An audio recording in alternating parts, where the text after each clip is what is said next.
Hello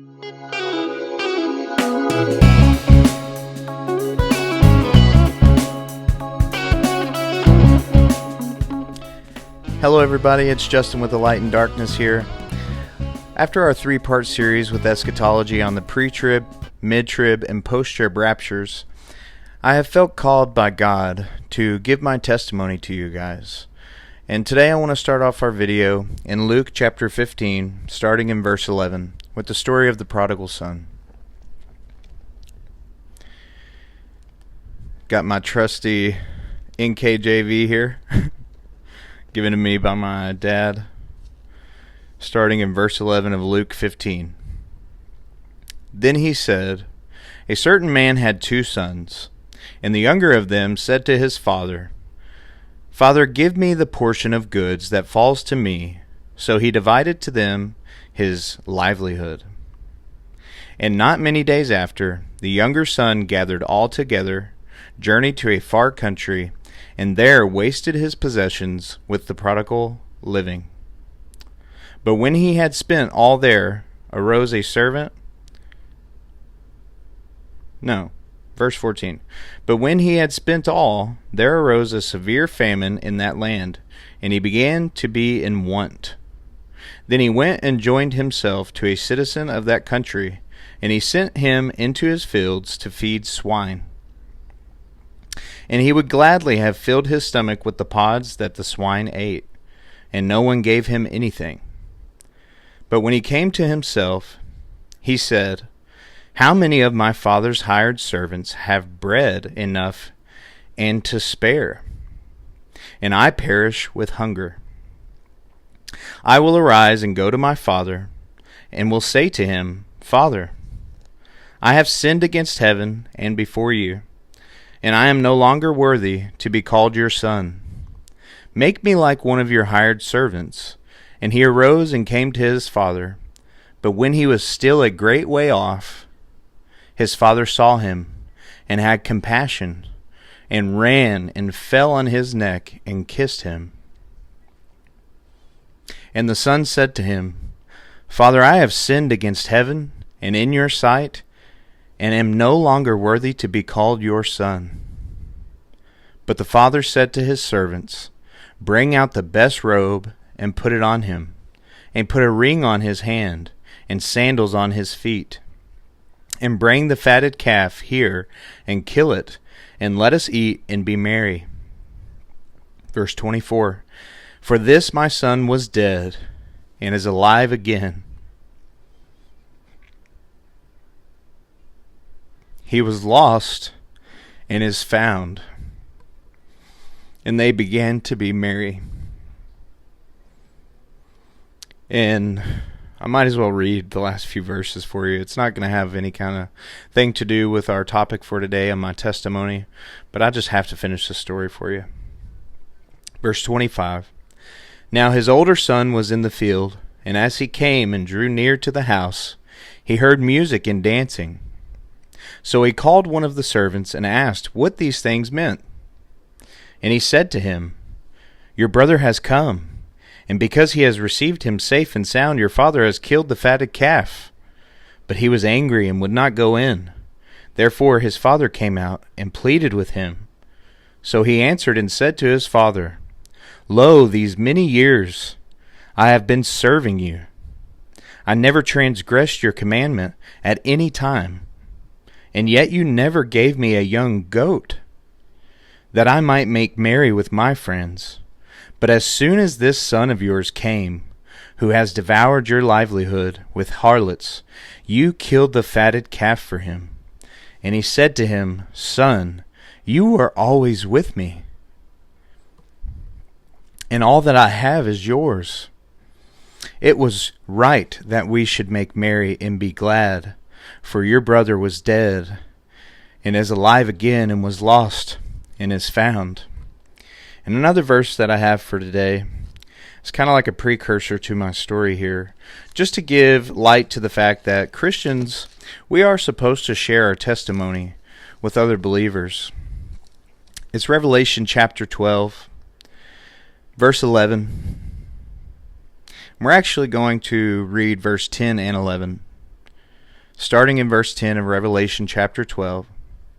Then I heard a loud voice saying in heaven, "Now salvation and strength and the kingdom of our God and the power of his Christ have come. For the accuser of our brethren, who accused them before our God day and night, has been cast down.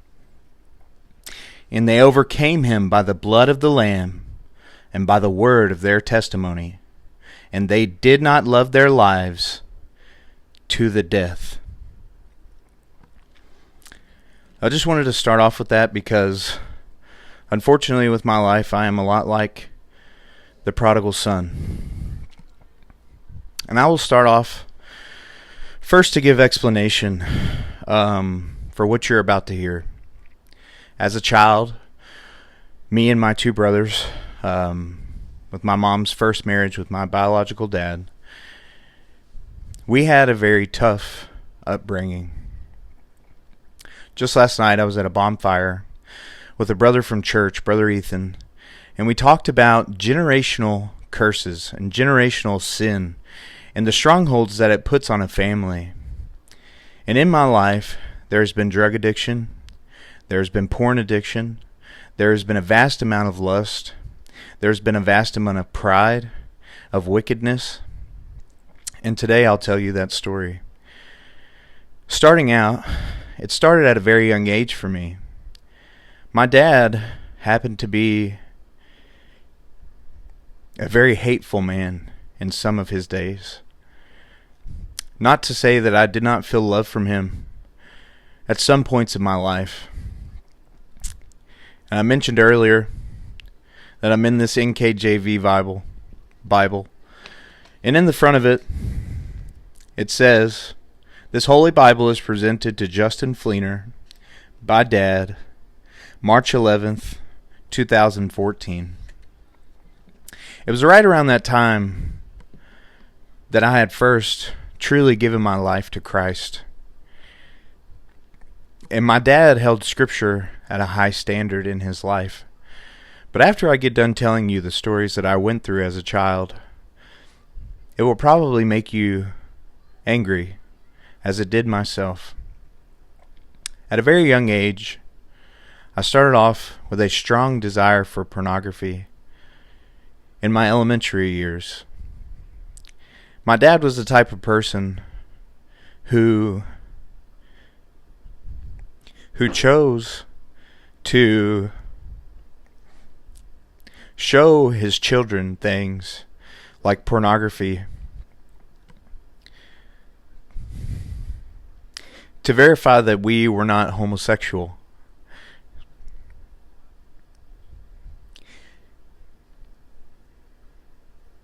I'm sorry. The very first time that I laid my eyes on pornography, I was about 4 years old. And at the time, as a young boy, I didn't understand the damage that it could cause in the walk of a Christian man. At that age,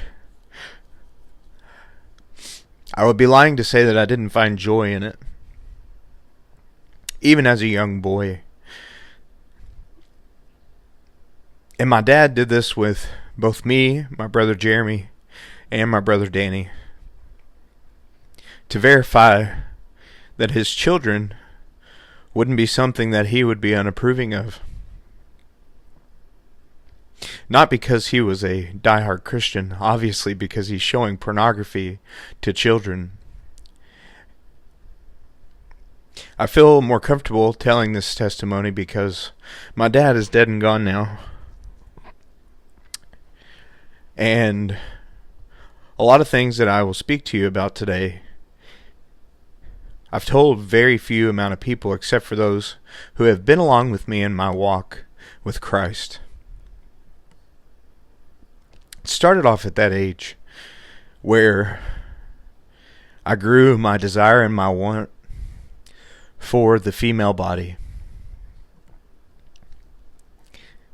I thought it was normal. I thought that every kid possibly had this rite of passage, that they would go through with their father. You know, the birds and the bees. This happens in the young adult stage of a man's life, where his father comes to him and he teaches them the respectful way to think about sex, not by showing them pornography. And as the years went by, not only did my father groom me and my brothers to be very sexualized as children and even into our young adult lives, encouraging us to go after as many women as we could, and not believing in the holy union of marriage that God set before us at the beginning of this book that I just read of today. My mom and my dad had a divorce when I was actually 2 years old, and chose not to separate, to try and keep the family together, to not cause more damage in our lives. But my dad was a very abusive man. He would abuse my mother. And my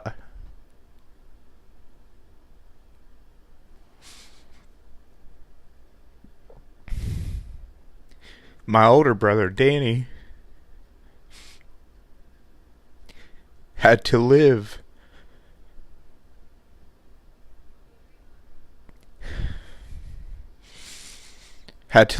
and see much more of that than I had to see as a young boy.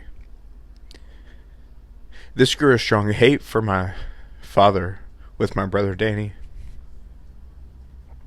that I did not yet know. My mother and my father split up, and Jeremy and Danny chose to go with my mom. This happened when I was about 4 or 5 years old. And like I said, I did not understand at that young of an age why this had happened. I don't know if we could even expect a 4 or 5-year-old to understand this in the slightest. So I chose to stay with my dad. And throughout the years, I'm not going to go through it day by day and a year by year with you, but throughout the years, me and my brothers then started receiving a lot of the abuse that my dad tried to give to my mom for the period of time that they were together.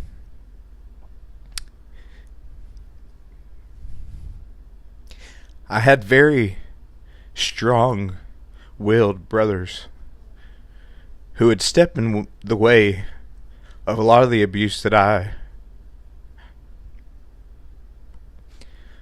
would have gotten.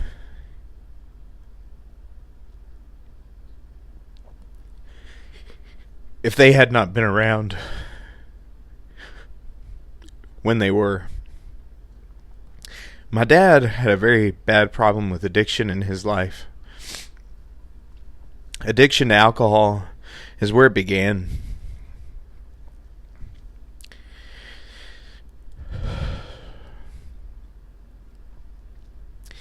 And to give some light to the story of my father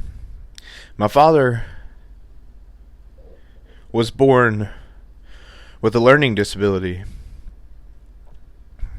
And I've had conversations with people about how this made my dad feel. He felt very despised and rejected by those who were around him, but he was a very large man, and he chose to fight his way through life, even with his children. And when a proper parent would choose discipline, my father would choose physical abuse.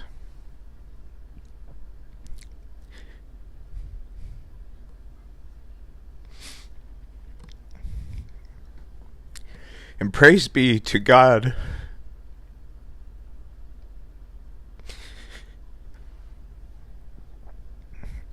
that I had brothers that cared for me.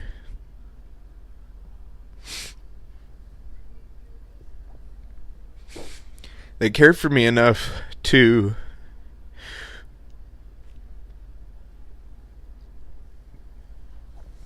step in the way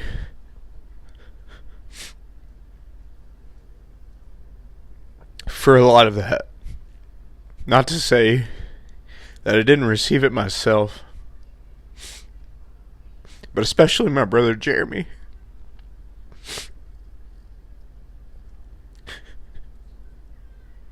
There were multiple times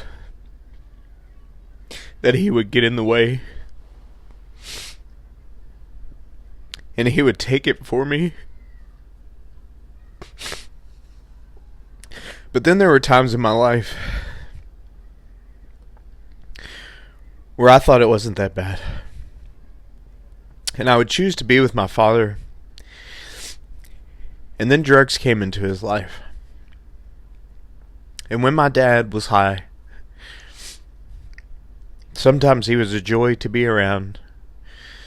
But anybody that has dealt with addiction and dealt with someone in their family with addiction, when they do not have their fix, it is very hard to be around them.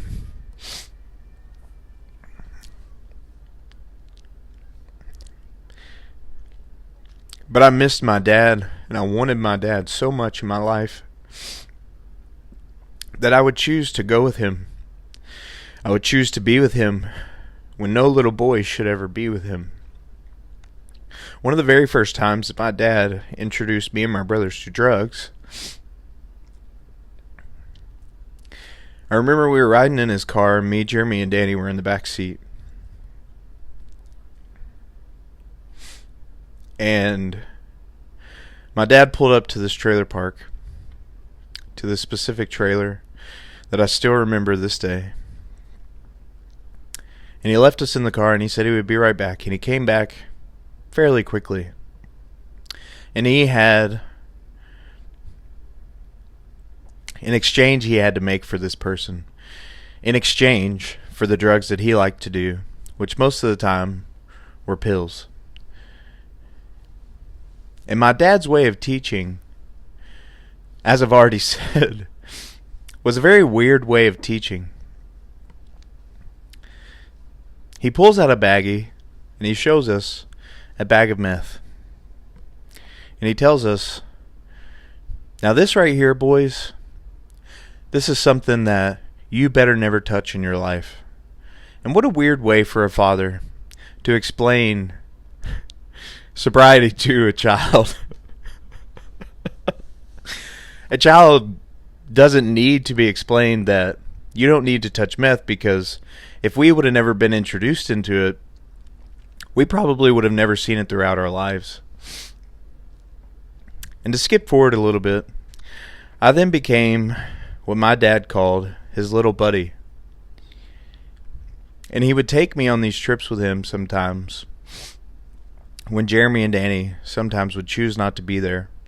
And sometimes Jeremy would come along because, like I said, he wanted to protect me. And a lot of these places that my dad was dragging us into, these places where, before I even got into middle school, we were meeting, for lack of a better terms, hookers. We were meeting drug mules. We were meeting what the modern day would call plugs. And these people praised my father. These people praised my father in such a way that they said, you know, Danny, he is the type of guy. Now, my oldest brother's name is Danny, but he was named after my dad. Danny was the third, and my dad was Danny Fleener Jr. And they would always speak of him and say, you know, Danny is the type of guy, he'd give the shirt off his back to anyone. And to be honest with you, I remember countless times in my lives, or not my lives, but my life, where my dad would pick someone up, a hitchhiker, and give them a ride just because he felt like it was the right thing to do. He would give the shirt off his back to these people if he had to. Which is why me and my brothers grew up in so much confusion. Because my dad was the type of person who would choose to use his children for somewhat of like cheap labor. My dad, throughout my life, he would carry jobs like a bouncer and other things like that, to where he would only work 20 hours a week because he was on a disability check. And he used to tell us, I can't get more than 20 hours a week, boys, because then I'll lose my Social Security check. So this is why, your daddy gets to be home with you, but you guys are going to come on these runs with me, where he would work under the table and he would sell drugs for people. And there was multiple times in my life where, as a young kid,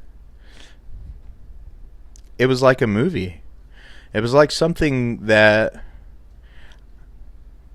I honestly, and it sucks to say this, I liked the lifestyle that I got to use. I got to go to my mom's house and live a normal lifestyle as a child, have breakfast, lunch, and dinner with my mom. She would sing to us at night. She would cuddle us. She would love on us. She would give us her whole heart. But our lifestyle as children was kind of like the lifestyle of Dr. Jekyll and Mr. Hyde. Where my mom was the doctor side of it. She was the one that was making sure we were making it to school. She was making sure that we were getting our assignments done, making sure that we were getting back and forth to practice. She would even give us rides to and from my dad's house because my dad refused to come and pick us up. Sometimes he would come and pick us up. So I don't want to paint him out to be totally horrible, even though after this video you may claim that he was. Let's just start out with some of the influence that my dad put in our lives. My dad eventually remarried. And my dad was the type of person where he didn't believe in a sanctified marriage the way that the Bible speaks of. He was a man who, even if he was married to a woman, he would cheat on those women. He would be very vicious to those women. He claimed a title of ruler and not husband, it seemed. And this can skew the vision in the minds of young children in a way that can really mess you up, can really push you towards a life full of destruction. And I will fast forward a little bit into just the few things that my dad would take us along and do. When we got later on in our childhood, before our preteen era, Danny was 4 years older than me. So Danny eventually cut himself out and chose not to be around my father, which I do not blame him for, because my father was horrible to him. With my own eyes, and with Jeremy's own eyes, we saw my dad actually chokeslam my brother and begin hitting him.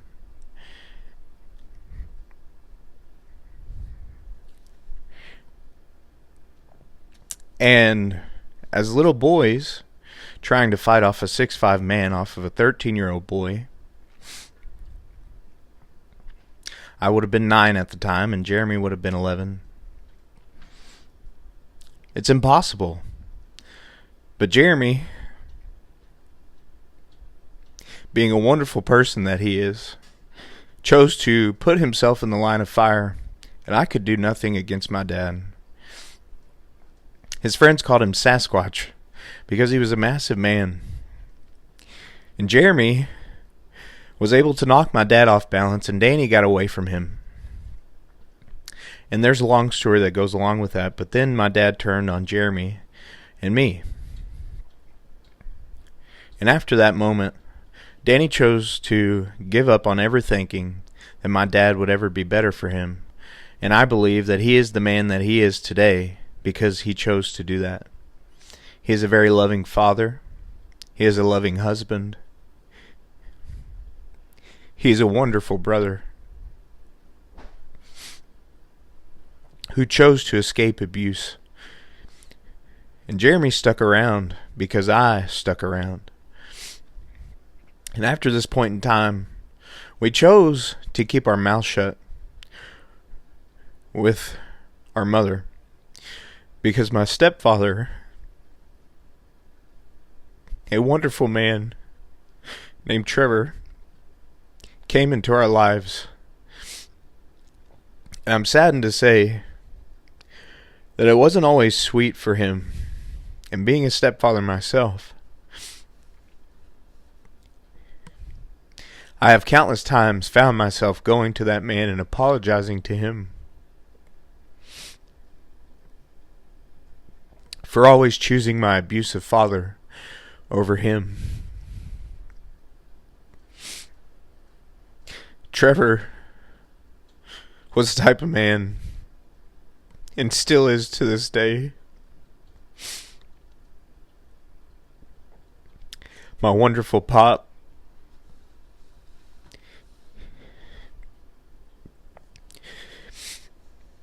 He's a man always willing to help those who are in need.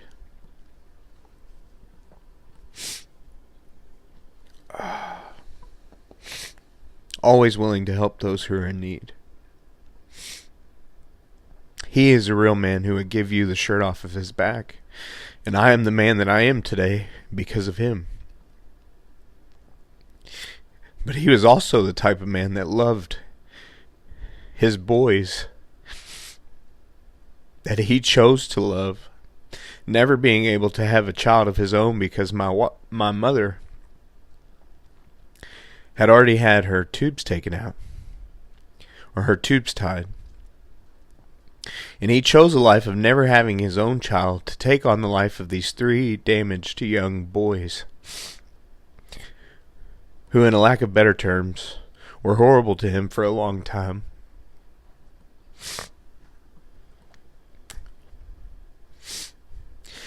And me, Jeremy, and Danny chose not to say anything to my mother and to Trevor because he would have killed him. I totally feel like he would have, because of the love that he had for boys who truly were not his by blood, but were his by a covenant that he made with my mom to take care of us and to love us dearly. And let's talk about the type of man that Trevor Rhodes truly is.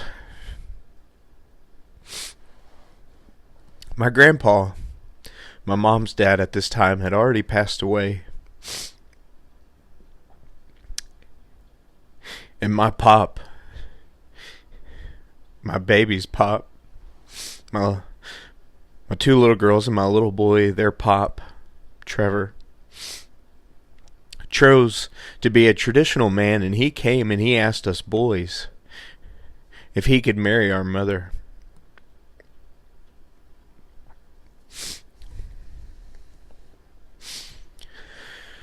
I was excited for him to. I was very excited for him to. I had known Trevor already from a very young age. Him and my dad, they used to do seal coating jobs together. And my dad, like I said, was a very hateful man. And he chose to say a lot of very hateful things to my stepdad. And as soon as Trevor found out that my dad was the way he was to my mother, he excommunicated my father. He would no longer be in communication with him. And he made sure that when my mom moved out, and she took the money that she got from my papaw passing and bought herself a trailer. And Trevor was the type of man that, even though he loved my mother and he wanted to be with my mother so strongly, he just went and he helped her get her house in order. He was somebody that my mom could call on, even though he knew that he couldn't be fully hers yet. He was the type of man that wanted to make sure that my mother was completely over my dad before he came into her life. And what a wonderful representation of a man that is. Giving my mom a time to grieve not only the loss of her parent, but also the loss of a relationship that she had with somebody who gave her her 3 wonderful baby boys, the way that she puts it. And Trevor was even the type of man where he went and he asked for my father's blessing. As if he needed it. And graciously, by the grace of God, they became married. And all to say that we chose not to tell my mom and Trevor about this stuff because I truly believed that if he knew what we were going through fully, he would not have allowed it to happen any longer, even to the point of spending life in prison. I truly do believe that. So this went on, and now we're getting into my teenage years. And in my teenage years, like I said, we grew up very desensitized to the life of drugs and alcohol. The very first time that I had ever tasted alcohol was actually with my dad, because my dad was the type of man that would say, well, if you're going to try it, you're going to try it with me. And I also was an elementary school kid who was already dipping tobacco pouches, smoking cigarettes, drinking beers, and influencing my friends that were around me to do this stuff as well. And as I got on to my later years, I got into 6th grade, and I got my first failing report card. And this is probably the biggest blessing that God had ever given me in my life, because my mom then gave me an ultimatum. You move in with me and Trevor in their house in LJ, and you come and you go to Bernheim and you get your grades in order, or else you will no longer play football anymore. And football was my first love before anything as a child. So I chose to do this. But like I said, I had already been desensitized to the life of addiction. And I went into Bernheim Middle School as a 7th grader. And I met a girl there. I met a girl there that at the time I thought was the end all be all. But yet I was this scrappy little kid who was already into way too much stuff, to where her parents would never allow her to be with a fleener. In 7th grade, moved fast for me. I was getting decent grades, good enough to stay playing football. And in the summer of 7th grade, this is where my walk with addiction began. Painkillers were a very big deal on my dad's side of the family. And in the summer before 8th grade year, there was a friend of mine who had a supply of painkillers because of a sickness that he had went through. And I had already dabbled a little bit in this stuff. Not snorting them, but taking them by mouth. Through football injuries and stuff like that, I had them before. I had the taste for them. And I chose to get some of these from him. And me and my friends began snorting Percocets. And this spiraled me into a life of true addiction, where it became a second love for me after football. And this is something for me that I would be lying if I said I didn't love it at the time. I loved it. I wanted every bit of it that I could get. It was a very strong feeling inside of me that wanted to do an overabundance of things.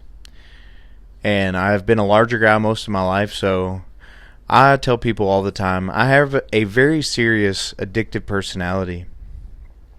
And a lot of times when you look into the lives of people who were abused, this can happen. because they like to disassociate with life.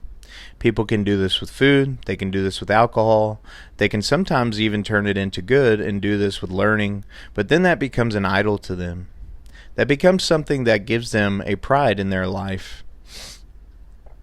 So drugs were a thing for me, on up into high school, and my dad was along that path, not knowing that I was doing these things. But to be completely honest with you, it was marijuana, it was pills, it was alcohol for me, and I had a mindset that if I can get off of them, then my dad should be able to get off of them. And my dad hated that I would smoke weed, which is kind of weird when you think about it, because this was a man who was openly crushing pills in front of his child when I was a very young boy and snorting them in front of me. Sometimes even having me grab the wheel for him so he could do it while we drove. There was a few times where my dad even would be pulled over, and one time even taken into custody, to where then I had to be picked up by an uncle of mine, just so that my mom would not find out.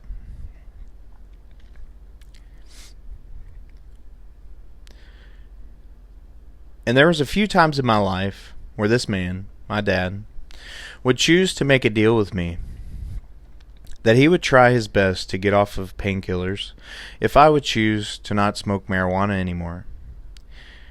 And I did it for him multiple times, and he always went back on his word. And it caused a lot of distrust that I had already built up for myself, where I trusted my dad in a way that was foolish. And this only brought about the addiction even stronger with me, because then no longer was I just being physically abused, I was being emotionally abused by my dad. And this caused me to dive even deeper into these things. And I went through middle school, not super heavy doing drugs, but doing them enough to say that I definitely had a problem with drugs. Smoking weed most of the time and doing pills as much as I could. Then comes 2012. I went into high school in beginning the year 2011, right after my brother Danny had just graduated. And freshman year was a wild year for me. This was a year where I made my brother Jeremy drag me along to the parties that he would go to. And in these parties, it was mostly alcohol, but there was a few of us who had already had a relationship with the drugs that I had been speaking about, and we would choose to do them together. And there was enough of a supply of them because we knew people outside of high school that would supply us teenagers with anything that we wanted if we had the money for it. And it was like Satan knew what he was doing, because I never had to pay for a single thing. Even though I was working, most of the time the only thing I would have to use my own money for was to chip in on alcohol and weed. And 2012 comes around, my sophomore year, and in January of 2012, one of the great loves of my life passed away. My grandmother, my dad's mom. And this sent me in a spiral to where then I was no longer doing them just with the buddies that I had, and sometimes even relatives.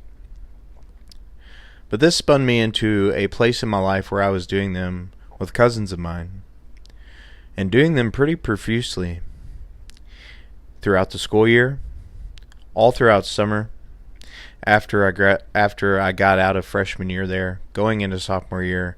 That summer was a very tough one for me, because with my mem all gone, I went into a state of depression that the only thing that I could cry out for was something that would make me to feel numb. And when you get to a point where you're taking so many Percocets, you can really numb yourself out. And unfortunately, My mamaw was kind of the rock of that family, so a lot of other family members went down the same path, like it was a curse that was put on my family.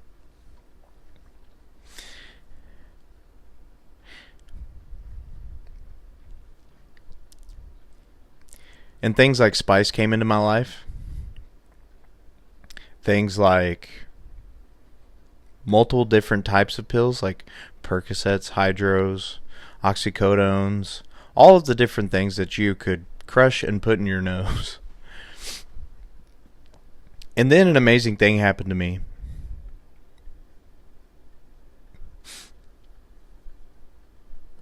At the end of my sophomore year, and that is why this Bible says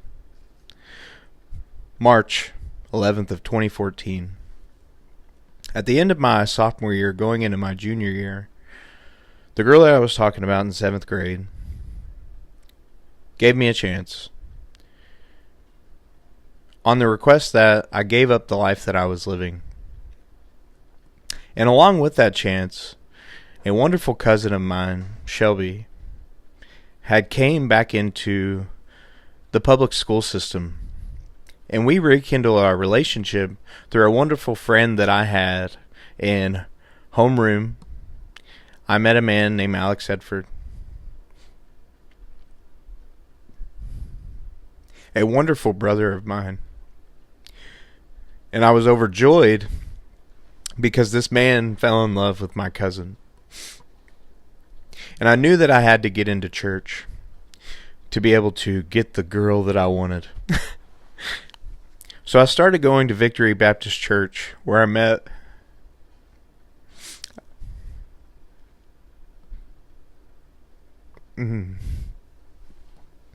I rekindled that flame with my cousin Shelby in a time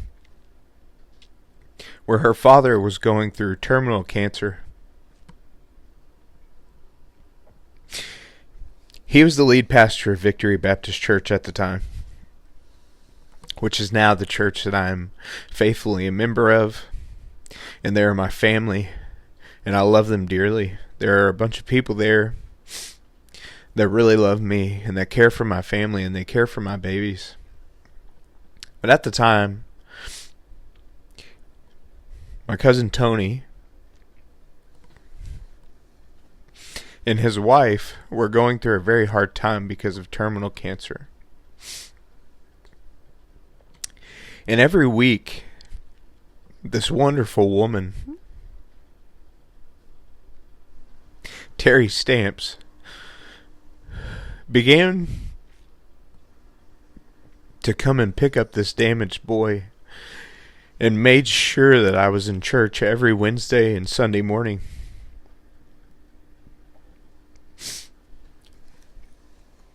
And I would go to Terry's house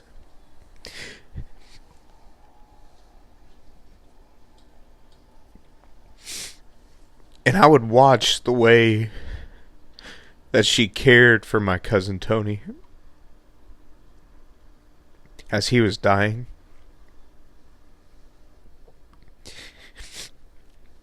And I couldn't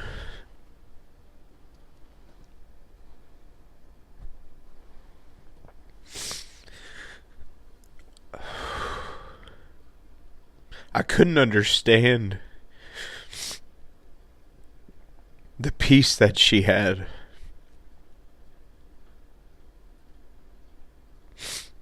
Not to say she wasn't hurting, because who wouldn't be hurting in that time, but the peace that she had was contagious. And I wanted it more than anything. And I would talk with her about how she could possibly feel this way, and she constantly pointed me back to Jesus every single time. And I had the wonderful grace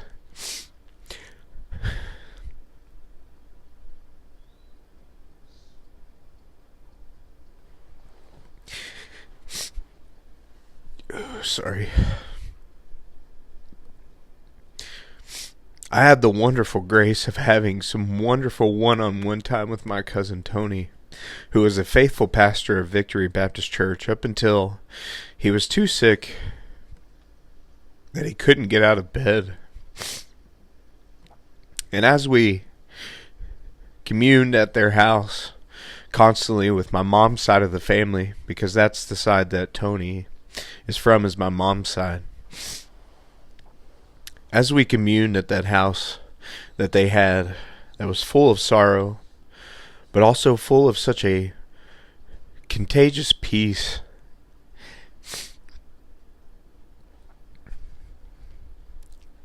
I saw a lot of pain there, but I saw a lot of grace from the Father in this time, because as this man withered away in front of all of us,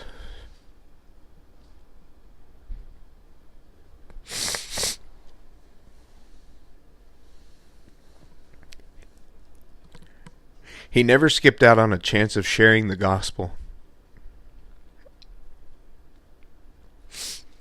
And I had a wonderful moment with him weeks, if not just a week before he passed, where I'd finally wanted to talk to him about salvation.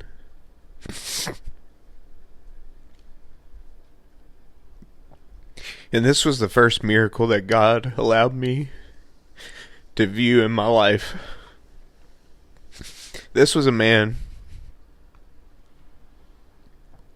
who had to be begged to even take a drink of water, who had to be begged by his wife to try and eat something. Because anybody that has dealt with cancer knows that it suppresses your appetite pretty severely. He was weak, and he was tired, and he was ready to go home to our Father. But as I walked into that room,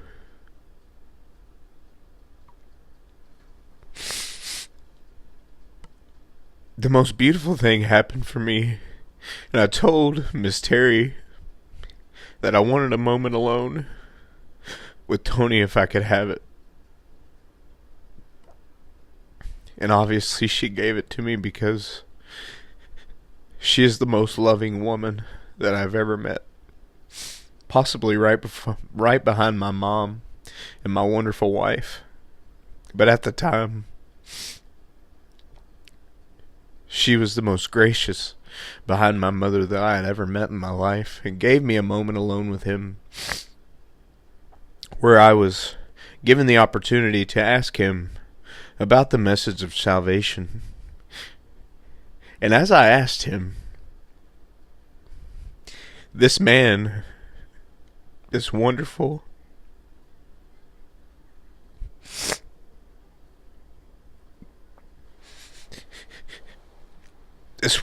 man of God perked up more than I have ever seen in my life.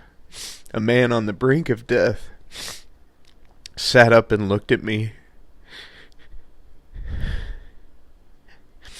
and told me, "Justin,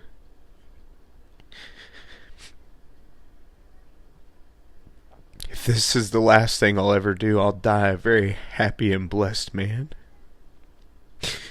To know that I was able to preach the message of salvation to one of my little cousins."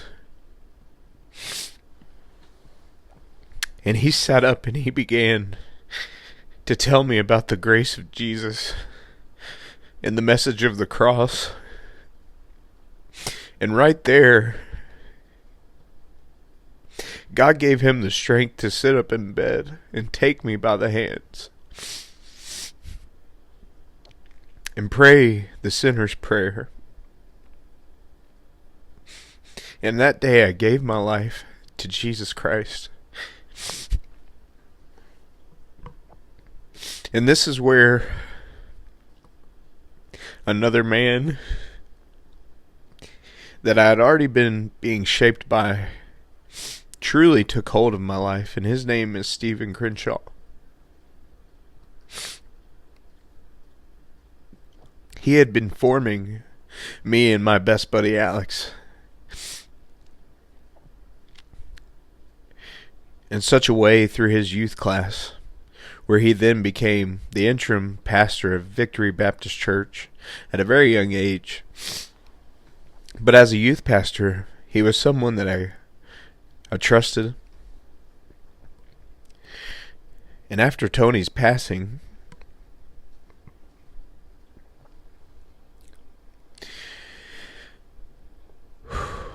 Stephen began to love on me in such a way that it's envious of me. Like, I'm very envious of the love that he was able to give a broken child. And this man loved on me and cultivated in me a love for Jesus so strong that I finally asked him if he would baptize me. And of course, he took me through the course of baptism and explaining to me what it means to be baptized and how it is a message of washing away the old, and it's a public profession of faith showing that you will be a follower of Jesus Christ and that you will let the word stand true before any other thing in your life. And this was a life that I lived for many years. And that girl that I was talking about, her mother showed up at my baptism. And these were parents that, for a lack of better terms, really weren't very fond of me at the time. But her mother showed up at my baptism. And I love Kathy and Scott to this day. They were wonderful to me. And after my baptism and their acceptance of me, I then chose to start going to church with my girlfriend at the time. And I became a member after leaving Victory Baptist Church of Beech Grove Baptist Church. And then I came to graduation. And at the point of graduation, our church had went through, at Beech Grove Baptist Church, what some would call a church split, where the lead pastor stepped down. And as the lead pastor stepped down, many people left that church, leaving us with no youth pastor at the time. And I took on the role of the youth pastor of Beech Grove Baptist Church. And this went on very lovingly for about 2 years. And then comes the moment where God finally showed me the idolization problem that I had in my life for this woman. And he showed me that a lot of the reasons why I had chosen to do the things that I had done, besides the giving of my life to Christ, but my reasoning for my faith happened to be to supply the desires that I had in my heart and not the desires that Jesus had for me. And this is why I started off with the story of the prodigal son. I believe I was saved at the point that me and Tony Stamps had. I gave my life to Christ. I just was so damaged in my life that I was grasping for anything in my life that would show me care. And to fast forward a little bit, at about the 2-year mark of me being a youth pastor, I was engaged. I was to be married in a year. And the girl that I was with at the time chose to call off our engagement. And like I told you before, when my mamaw died, it created such a spiral effect of emotions that it sent me straight to what I could only run to for comfort at the time, which was drugs. And at this moment, at the calling off of our engagement, it made me feel like less of a person. And I truly had not grasped the true grace of Jesus Christ at this time. Even though I was teaching, I most likely shouldn't have been teaching at the time. But there was a need at the church, and I filled it the best that I could. Not saying that that is the best idea for anyone out there when you're in the situation that I was in. But God did a work in some of those kids that were in my class. But at this time, I chose to go back to marijuana for some kind of comfort and for some kind of disassociation from what I was going through at the time. And I continued to youth pastor at this church at Beech Grove Baptist, trying to hold on to the little bit of a thread that I had hanging over a cliff, which was addiction. And this begins my first relapse on drugs, where I went back to marijuana, and then slowly, as I had freedom from a relationship, I went seeking for something that was not Jesus, seeking for something that would give me instant pleasure. And the only thing that I knew that would do that for me was drugs. And I fell back deep into a love with pills. And as this progressed, I then found myself in a moment of a deep depression.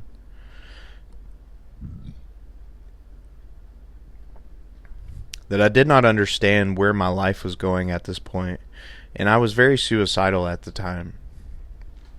And I chose to start doing things, and I won't even list them off because just think of anything under the sun, and I have done it.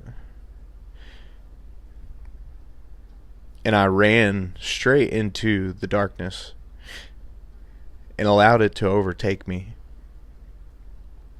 Now, through the providential love of God, in this moment in time, I met some men in my life that became very good friends of mine. And if you've ever been in drug addiction, some of the people that you get into a very deep relationship with through diving into different drugs and substances can become more like family to you than your actual family. And I chose to turn my back on those who loved me, like Alex, like my mother. I moved out on my own, and this started a whirlwind of truly disgraceful acts. I got into very hard drugs, and this went on for about a year. And like I said, unfortunately, I have to admit, and I have since repented of this time of my life where I was still teaching these children at church, mainly to keep up my self-image. And to fast forward a little bit, as I was going through these escapades that I was on with drugs and alcohol and everything under the sun, it gave me a sense of deadness in my life where I was not fulfilled by it, obviously, because the only thing that can fill us truly is Jesus. And I was allowed to go into a pit, I believe, by God, so that He could bury me in a world of sadness and guilt and persecution of the enemy, to show me my despair and show me my need that I truly had for Him. And then comes a point in time where we go to youth camp.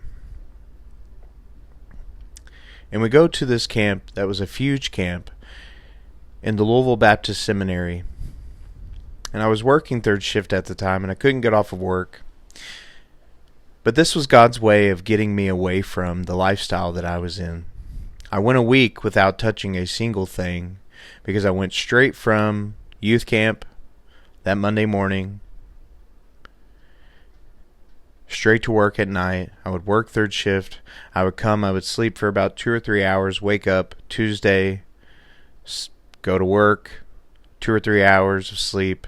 Wednesday, go to work, 2 or 3 hours of sleep, on into Friday.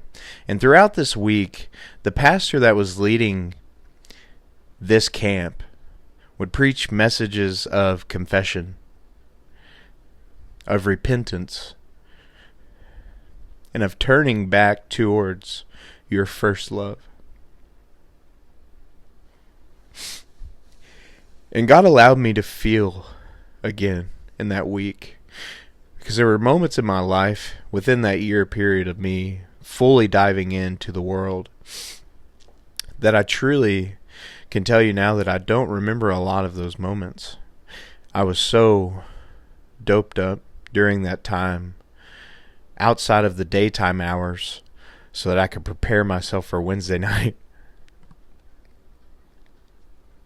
Only the daytime hours on Wednesday and Sunday, so I could prepare myself to be a good little church boy and put on this mask of happiness when I was truly in a state of despair. And at the end of that week, and as you know, any of you that have went to youth camp or have been a counselor at youth camp, you have these moments of reflection at the end of the day. And at the end of the week on Friday, God put a message in my heart so strong that I had never felt before. I knew He was speaking to me because He was telling me over and over to confess. Confess, Justin. Confess. Confess and repent to those who you have been saying you were leading as you were leading yourself into a pit of darkness. And I told my children that were in my youth, along with my ex-fiance's sister, who was my helper there at camp, what I had been doing. And I confessed to them that I had turned back to a life of drugs because they knew about my past when I was a teenager. Because I was open and I wanted to share with people about what I had been through so that they would know what they were getting. So that I would not be putting on a mask for them at the time. But unfortunately, I put that mask back on and hid from them for so long. And God made me confess to them to what I was doing,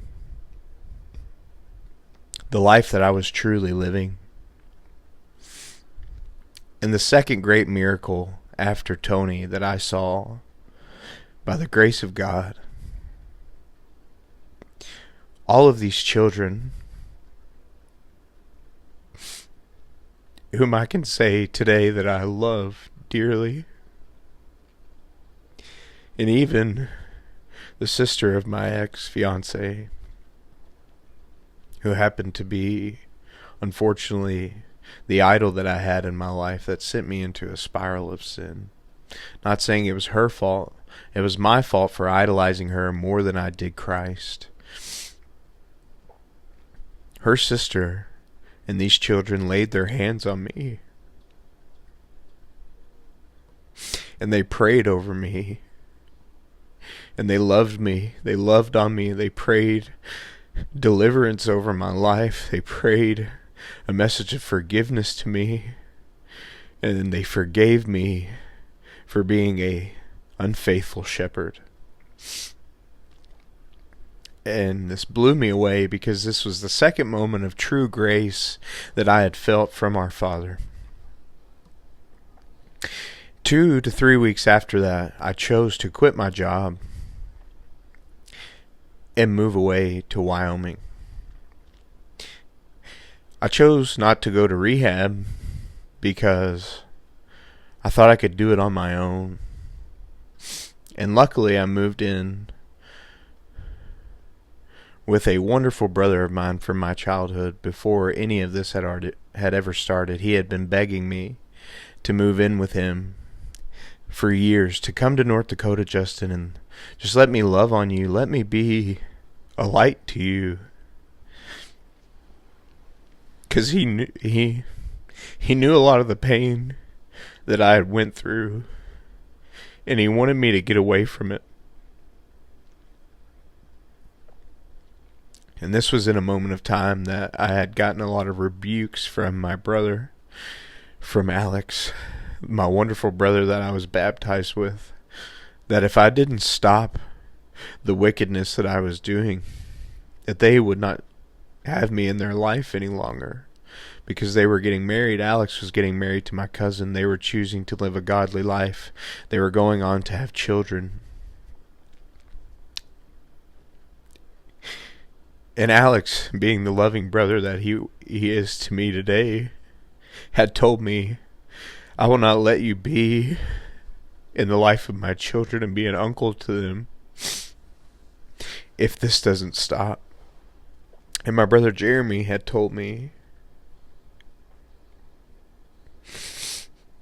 I don't want to be the one to have to come and find you dead one day, Justin.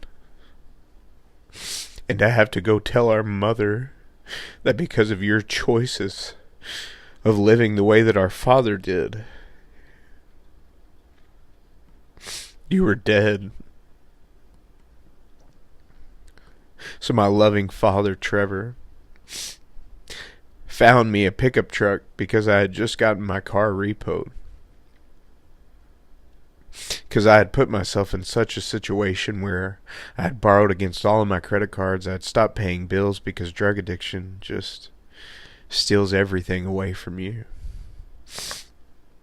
I lost my car, and my loving father found me a pickup truck for $250.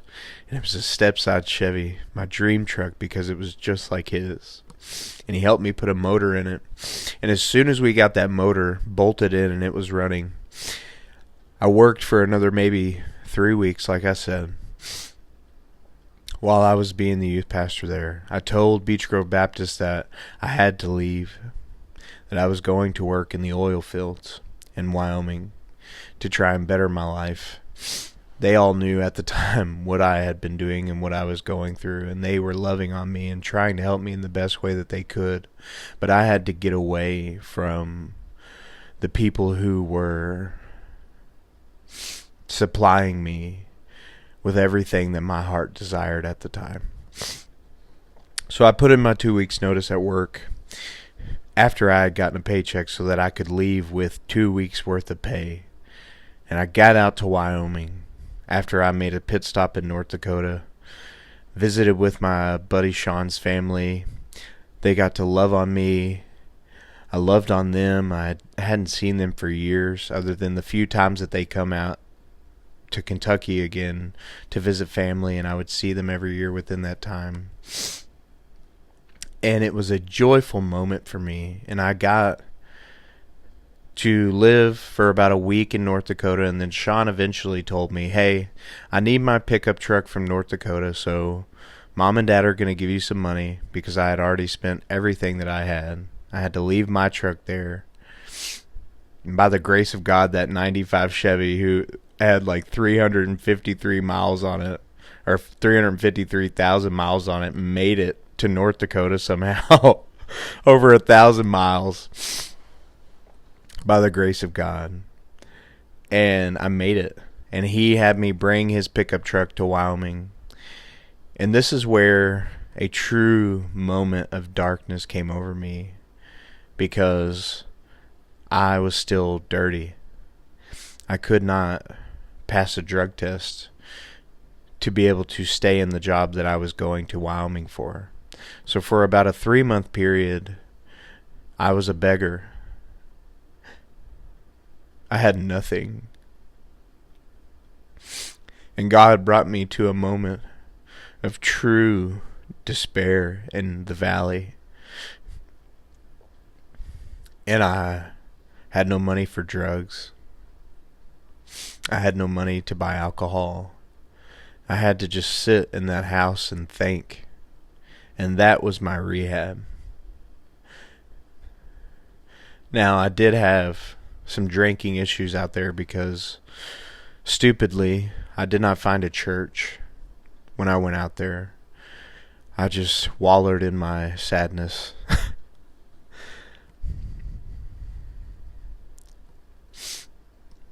And I lived out there for about 9 months and was loved on. Finally found a job after 3 months of being broke and borrowing from all of the wonderful people that I met.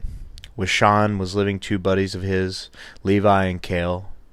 And them 2 boys loved on me more than I could ever imagine. They paid phone bills for me. They paid for dinner for me. They let me eat their leftovers. And they took care of me and got me to a point to where I didn't have to do drugs anymore to feel happy. And at the end of that 9 months,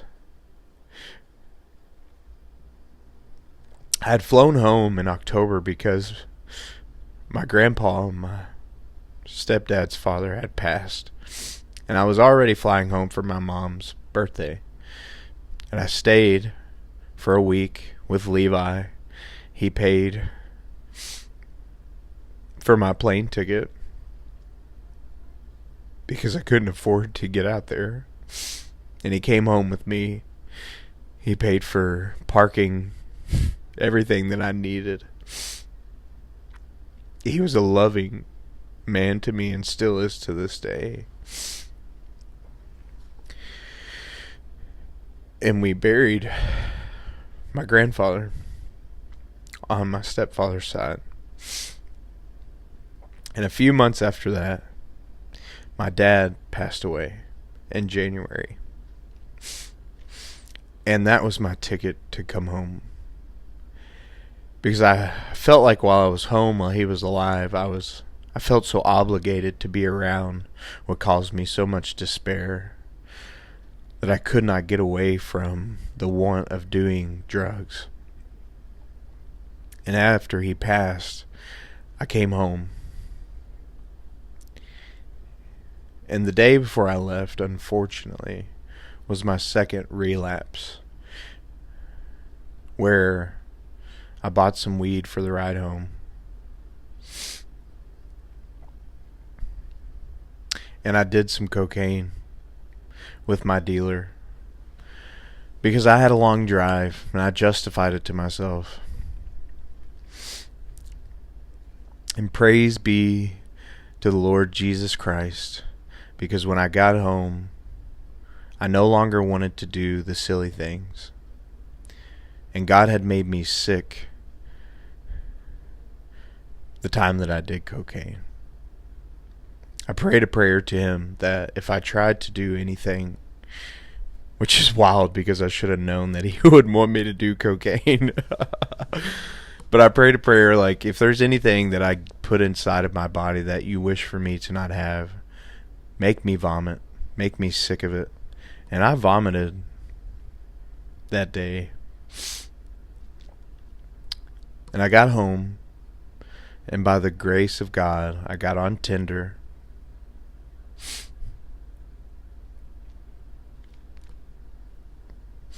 And I found the most loving woman.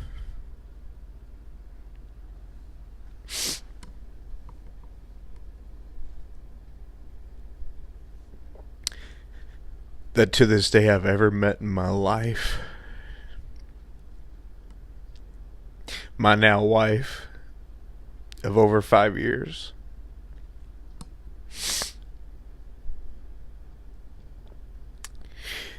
And she had a little girl.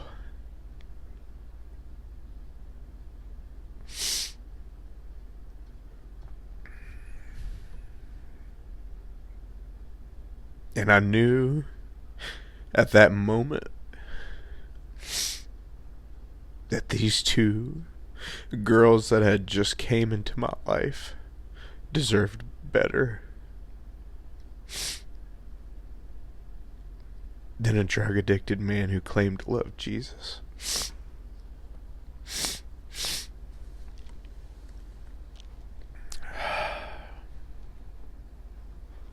And that little girl stole my heart. My little Kinley bug stole my heart away.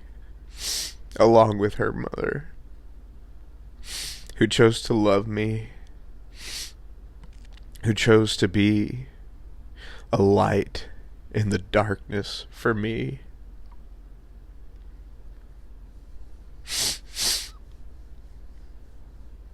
Oh, how undeserving I was to find her. And we started off our relationship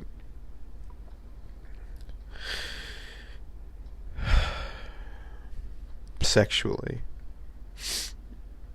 And this wonderful woman stepped out in faith and asked of me if we could stop and wait until we got married.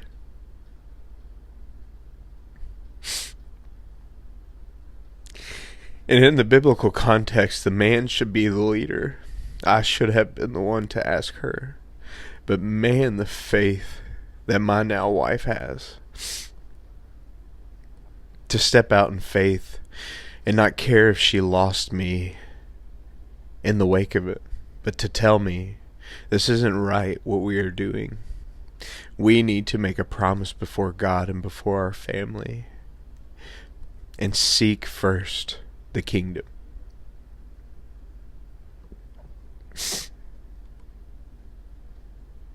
And I can say to you, I've never touched another drug since. I had a little here and there with weed. But any hard drug that I had ever had a problem with, I never wanted to touch again.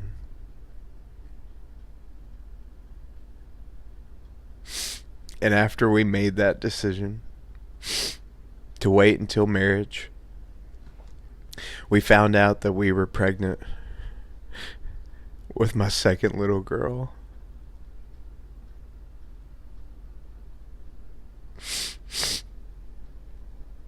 And oh, what a blessing this life has been. We have been through our ups and downs. And that woman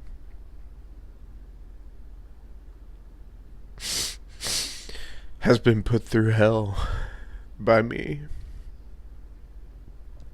trying to take off all of this wickedness that was instilled into me by my father. But by the grace of God, I have found deliverance. By the blood of the Lamb, I have been covered. And not only has He covered me, He gave me a wife that was willing to lead when I could not. Praise be to Jesus. Praise be to Jesus.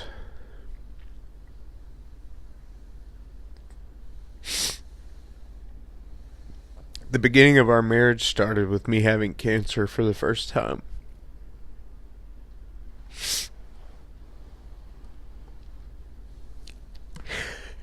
And a little than 2 years later, a little bit less than 2 years later, I got it again. But luckily, a year into our marriage, we plugged back into Victory Baptist Church. And Stephen Crenshaw, throughout all of those years of me being gone, never, ever gave up on me. Alex Edford never, ever gave up on me.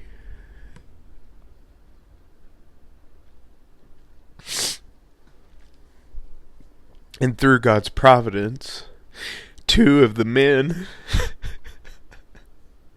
it's so silly, two of the men that I did the most drugs with now believe in our Savior Jesus Christ. Because He took a stupid man like me, who was in the pit of darkness, and I still was able to know that there was no other truth but Jesus. And once we came away from drug addiction together, I was able to truly minister to them in the way that is right. To take the log out of my eye first so that I could finally see, to get the speck out of theirs.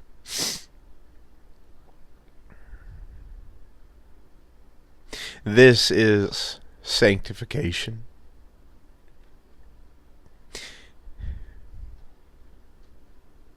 God is so good.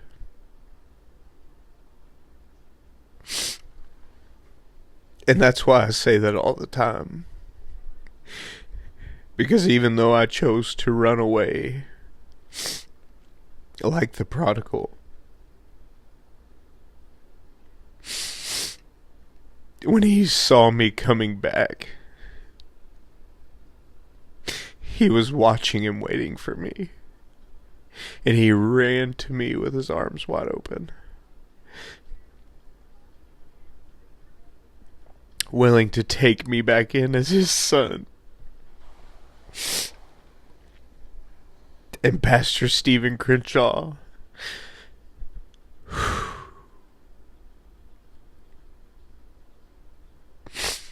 never gave up on me. That little boy that came into his youth full of darkness. And he loved me like a shepherd loves his flock.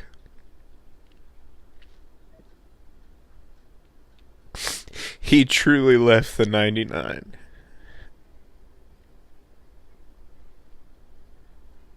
Jesus first, along with my pastor and my mentor to this day, left the 99 to put a hook around my neck and drag me back to the fold.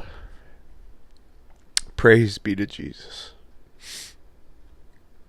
Praise be to Jesus.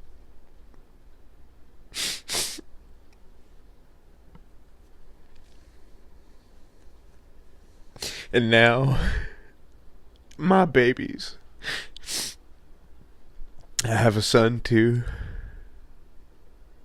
They sing praises to the King every single night before they go to bed.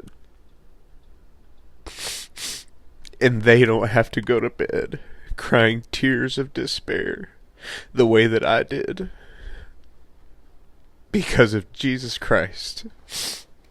And because of godly men in my life that never, ever, ever gave up on me. No matter how far I would run, they never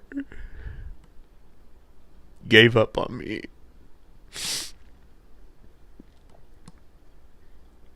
Ooh, thank you, Jesus.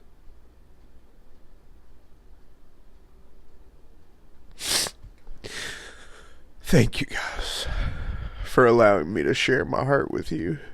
I think I cried more than I talked on the Stagum podcast. But God has been wanting me to share this with you. To show somebody out there that there is never too far that you could run where the Lord cannot bring you back. For He is a gracious God to the undeserving, to the least, to the last, and to the lost. And He will, when He loses one of His sheep, leave the 99 to go and find it and carry it back to the flock, as He did for me.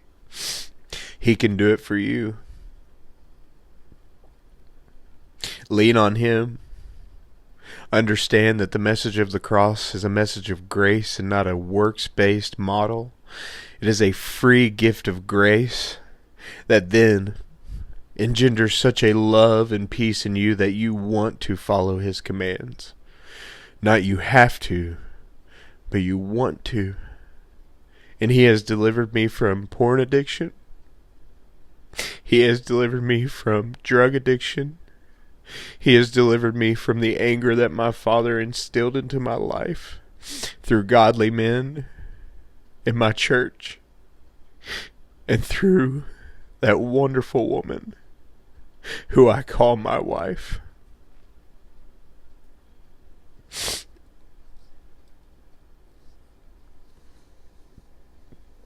If you want an example of a godly wife, ask to meet Savannah Fleener.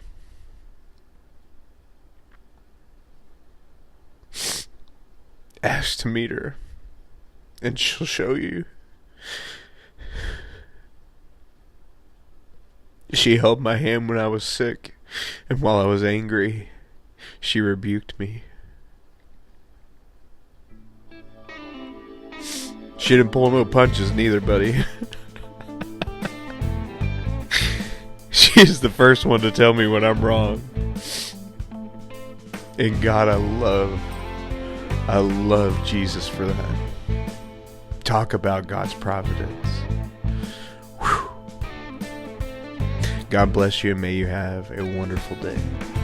Thank you.